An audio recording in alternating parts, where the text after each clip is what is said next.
നമസ്കാരം സുഹൃത്തുക്കളെ, നമ്മുടെ ചാനലിലേക്ക് സ്വാഗതം. പുതിയതായി ഒരു വാടക വീട്ടിലേക്ക് മാറുന്നവരാണോ നിങ്ങൾ? അല്ലെങ്കിൽ കല്യാണം കഴിഞ്ഞ് രണ്ടുപേർ മാത്രമായി പുതിയൊരു കുഞ്ഞു ജീവിതം തുടങ്ങുകയാണോ? ഒരു മലയാളി അടുക്കള സെറ്റ് ചെയ്യുമ്പോൾ നമ്മൾ ആദ്യം ചെയ്യുന്ന കാര്യം എന്താ? അമ്മയോടോ അമ്മൂമ്മയോടോ ചോദിക്കും. അല്ലെങ്കിൽ നേരെ പാത്രക്കടയിൽ പോയി കണ്ണിൽ കാണുന്നതെല്ലാം വാരിക്കൂട്ടും.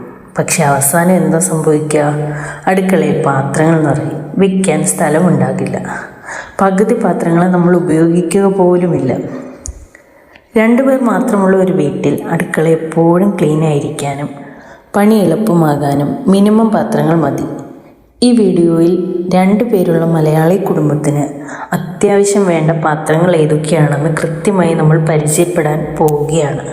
ഒപ്പം ചില പ്രാക്ടിക്കൽ ടിപ്പുകളും. വീഡിയോ മുഴുവനായി കാണുക. ആദ്യം ചോറും കറികളും വയ്ക്കാൻ വേണ്ട പ്രധാന പാത്രങ്ങളിൽ നിന്ന് തുടങ്ങാം. ഇവിടെ നമ്മൾ ശ്രദ്ധിക്കേണ്ടത് ഒരു പാത്രം കൊണ്ട് ഒന്നിലധികം കാര്യങ്ങൾ ചെയ്യാൻ പറ്റണം. ആദ്യം വേണ്ടത് പ്രഷർ കുക്കർ. 2 പേർക്ക് 3 ലിറ്റർ അല്ലെങ്കിൽ പരമാവധി 5 ലിറ്ററിൻ്റെ കുക്കർ മതി. ഇതിൽ നമുക്ക് ചോറ് വേവിക്കാം, ബിരിയാണി വയ്ക്കാം, ഇറച്ചി വേവിക്കാം, സാമ്പാർ വയ്ക്കാം. രണ്ടാമത് ഒരു മീഡിയം സ്റ്റീൽ അല്ലെങ്കിൽ അലൂമിനിയം കലം. എപ്പോഴും കുക്കറിൽ തന്നെ ചോറ് വയ്ക്കണമെന്നില്ലല്ലോ. കഞ്ഞിയോ ചോറോ വയ്ക്കാൻ ഒരു മീഡിയം വലിപ്പമുള്ള റൈസ് കുക്കർ വാങ്ങാം. ഇതിൽ കലം കൂടി വരുന്നത് കൊണ്ട് അത്യാവശ്യം വെള്ളം തിളപ്പിക്കാനും ഉപയോഗിക്കാം. മൂന്നാമത് ചെറിയ ചീനിച്ചട്ടി.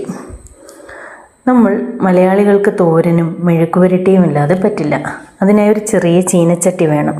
നോൺ സ്റ്റിക്ക് ഒഴിവാക്കി കാസ്റ്റ് അയൺ ചീനച്ചട്ടി വാങ്ങിയാൽ ആരോഗ്യം കൂടും, സാധനവും കാലങ്ങളോളം നിൽക്കും. നാലാമതായി വേണ്ടത് ഫ്രൈ പാൻ. ഇറച്ചി വറുക്കാനും മീൻ വറുക്കാനും വെജിറ്റബിൾസ് വറുക്കാനും ഒക്കെ ഉപയോഗിക്കാം. 5-മതായി വേണ്ടത് മൺചട്ടി. മീൻകറി, തീയൽ ഒക്കെ വയ്ക്കാൻ ഒരു ചെറിയ മൺചട്ടി അടുക്കളയിൽ ഉണ്ടായിരിക്കണം. മലയാളി തനിമയുള്ള കറികൾക്ക് മൺചട്ടി തരുന്ന രുചി വേറെ ഒന്നിനും കിട്ടില്ല. 6-മതായി സോസ് പാൻ. രാവിലെയും വൈകിട്ടും ചായ കുടിക്കുന്നവരാണ് നമ്മൾ. ചായ തിളപ്പിക്കാനും പാൽ കാച്ചാനും മുട്ട പുഴുങ്ങാനും ഒക്കെ പറ്റിയ ഹാൻഡിലുള്ള ഒരു ചെറിയ സോസ് പാനാണ് വേണ്ടത്. അടുത്തതായി വേണ്ടത് ചായ അരിക്കുന്ന അരിപ്പ. പാകം ചെയ്യാൻ പാത്രങ്ങളായി. ഇനി ഇതൊക്കെ ഇളക്കാനും വിളമ്പാനുമുള്ള തവികൾ നോക്കാം. വലിയ സെറ്റുകൾ വാങ്ങി പണം കളയേണ്ട ആവശ്യമില്ല. ചോറ് വിളമ്പാൻ ഒരു ചോറ് തവി, കറികൾക്കും സാമ്പാറിനും ഒഴിച്ചുകൂട്ടാനുമായി കുഴിവുള്ള 2 കറുത്തവുകൾ, ദോശ മറിച്ചിടാനും തോരൻ ഇളക്കാനും നിരന്ന ഒരു ചട്ടുകം. നോൺ സ്റ്റിക്ക് പാത്രങ്ങൾ ഉപയോഗിക്കുന്നുണ്ടെങ്കിൽ തടിയുടെയോ സിലിക്കോണിൻ്റെയോ ചട്ടുകം മാത്രം എടുക്കുക. അടുത്തത് പച്ചക്കറികൾ അരിയാൻ വേണ്ടവയാണ്. മൂർച്ചയുള്ള ഒരു നല്ല കത്തിയും ഒരു പീലറും മാത്രം മതി.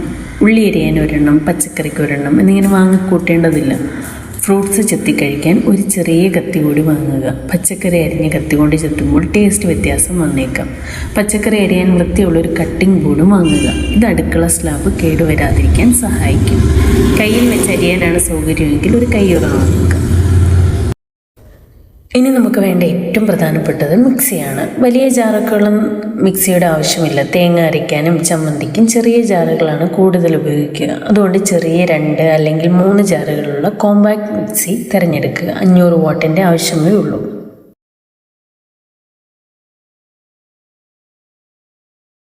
അടുത്തത് ബ്രേക്ക്ഫാസ്റ്റിൻ്റെ കാര്യമാണ്. നമ്മുടെ വീടുകളിൽ ദോശയും അപ്പവും സ്ഥിരമായിരിക്കും. അതുകൊണ്ട് ഒരു നല്ല ദോശക്കല്ല് അത്യാവശ്യമാണ്. ഇരുമ്പിൻ്റെ ദോശക്കല്ലാണെങ്കിൽ ഏറ്റവും നല്ലത്. പിന്നെ ഇഡലിപ്പാത്രം, അതും ഒരു മൾട്ടിപർപ്പസ് പാത്രമാണ്.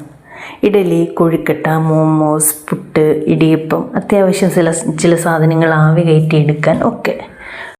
പുട്ട പ്രോപ്പർ ഷേപ്പിൽ മാത്രം വേണമെങ്കിൽ മാത്രം ഒരു പുട്ടുപറ്റി വാങ്ങാം. ഇല്ലെങ്കിൽ തൽക്കാലം അത് ഒഴിവാക്കാം.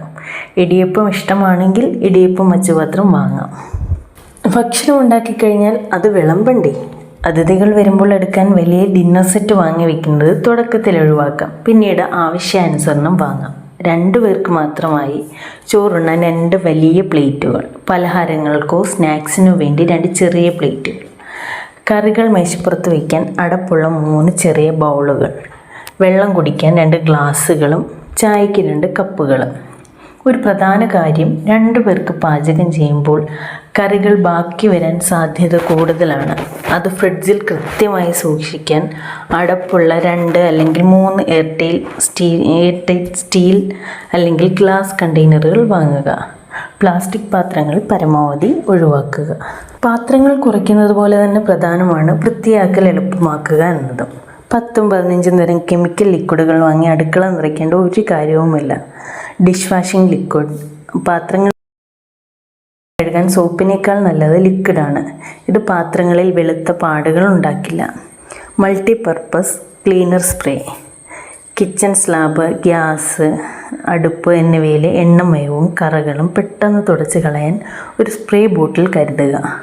വിനാഗിരിയും ബേക്കിംഗ് സോഡയും. ഇതൊരു മാജിക് കോംബോ ആണ്. മിക്സി ജാറിലെ മണം മാറാനും സിങ്കിലെ ബ്ലോക്ക് മാറ്റാനും കട്ടിംഗ് ബോർഡ് വൃത്തിയാക്കാനും ഇത് മാത്രം മതി. കെമിക്കലുകൾ പരമാവധി ഒഴിവാക്കാം. മൈക്രോ ഫൈബർ തുണികൾ. അടുക്കളയിലെ ഏറ്റവും പ്രധാനപ്പെട്ട സാധനം. സാധാരണ കോട്ടൺ തുണിയേക്കാൾ നന്നായി വെള്ളവും എണ്ണമയവും ഒപ്പിയെടുക്കാൻ ഇതിന് കഴിയും.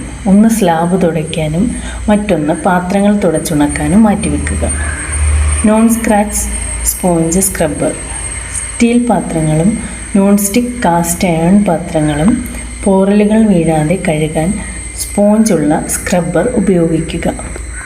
Steel scrubber. മൺചട്ടിയുടെ അടിഭാഗം, കരി പിടിച്ച പാത്രങ്ങൾ എന്നിവ വൃത്തിയാക്കാൻ ഒരെണ്ണം മാത്രം കരുതുക. ദിവസവും ഉപയോഗിക്കേണ്ടി വരില്ല. Kitchen wiper squeeze. സ്ലാബിൽ വെള്ളം വീണാൽ ഒരൊറ്റ വലിക്ക് സിങ്കിലേക്ക് കളയാൻ പറ്റുന്ന ചെറിയ ഹാൻഡ് വൈപ്പർ. ഇത് അടുക്കള എപ്പോഴും ഡ്രൈ ആയിരിക്കാൻ സഹായിക്കും. അടുത്തതായി സിങ്ക് ഫിൽറ്റർ നെറ്റ്. സിങ്കിലെ ഓട്ടയിൽ വെക്കുന്ന ചെറിയ നെറ്റ്. ചോറിൻ്റെ തരിയോ പച്ചക്കറി അവശിഷ്ടങ്ങളോ പൈപ്പിലേക്ക് പോയി ബ്ലോക്ക് ആകാതിരിക്കാൻ ഇത് നിർബന്ധമാണ്. അടുത്തതായി ഡസ്റ്റ്ബിൻ വിത്ത് ലിഡ്. അടുക്കളയിലെ മാലിന്യങ്ങൾ ഇടാൻ എപ്പോഴും അടപ്പുള്ള ചെറിയ ബിൻ ഉപയോഗിക്കുക. ഈച്ചയോ ദുർഗന്ധമോ വരാതിരിക്കാൻ ഇത് സഹായിക്കും. രാത്രി കിടക്കാൻ പോകുന്നതിന് മുമ്പ് സിങ്ക് പൂർണ്ണമായും ഒഴിവാക്കി പാത്രങ്ങൾ കഴുകി വെച്ച് കിച്ചൺ സ്ലാബ് വൈപ്പർ ഉപയോഗിച്ച് തുടച്ച് ഡ്രൈ ആക്കി വെക്കുക. രാവിലെ എഴുന്നേൽക്കുമ്പോൾ വൃത്തിയുള്ള ഒരു അടുക്കള കാണുന്നത് തന്നെ ദിവസത്തിന് നല്ലൊരു തുടക്കം നൽകും. ഇപ്പോൾ ഇത്രയും പാത്രങ്ങളുണ്ടെങ്കിൽ തന്നെ 2 പേരുള്ള ഒരു മലയാളി അടുക്കള നന്നായി മുന്നോട്ട് കൊണ്ടുപോകാം. വാങ്ങുമ്പോൾ എപ്പോഴും ശ്രദ്ധിക്കേണ്ട ഒരു പ്രധാന കാര്യം ക്വാളിറ്റിക്ക് മുൻഗണന നൽകുക, ക്വാണ്ടിറ്റിക്കല്ല. വില കുറവാണെന്ന് കരുതി തരം താണ പ്ലാസ്റ്റിക്കോ അലുമിനിയമോ വാങ്ങാതെ നല്ല സ്റ്റെയിൻലെസ് സ്റ്റീൽ, കാസ്റ്റ് അയൺ, മൺപാത്രങ്ങൾ എന്നിവ വാങ്ങാൻ ശ്രദ്ധിക്കുക. ഇത് നിങ്ങളുടെ ആരോഗ്യത്തിനും നല്ലതാണ്, ദീർഘകാലം നിലനിൽക്കുകയും ചെയ്യും. നിങ്ങൾക്ക് ഈ വീഡിയോ ഉപകാരപ്രദമായി എന്ന് കരുതുന്നു. നിങ്ങളുടെ അടുക്കളയിൽ ഇതിൽ കൂടുതൽ പാത്രങ്ങളുണ്ടോ, അതോ ഇത്രയും മതിയെന്ന് തോന്നുന്നുണ്ടോ? ഇതിൽ നിങ്ങളുടെ അഭിപ്രായത്തിൽ എന്തൊക്കെ ഇനി ഉൾപ്പെടുത്തണം താഴെ കമൻറ്റ് ചെയ്യൂ. വീഡിയോ ഇഷ്ടമായെങ്കിൽ ലൈക്ക് ചെയ്യാനും പുതിയ കൂട്ടുകാർക്ക് ഷെയർ ചെയ്യാനും നമ്മുടെ ചാനൽ സബ്സ്ക്രൈബ് ചെയ്യാനും മറക്കരുത്.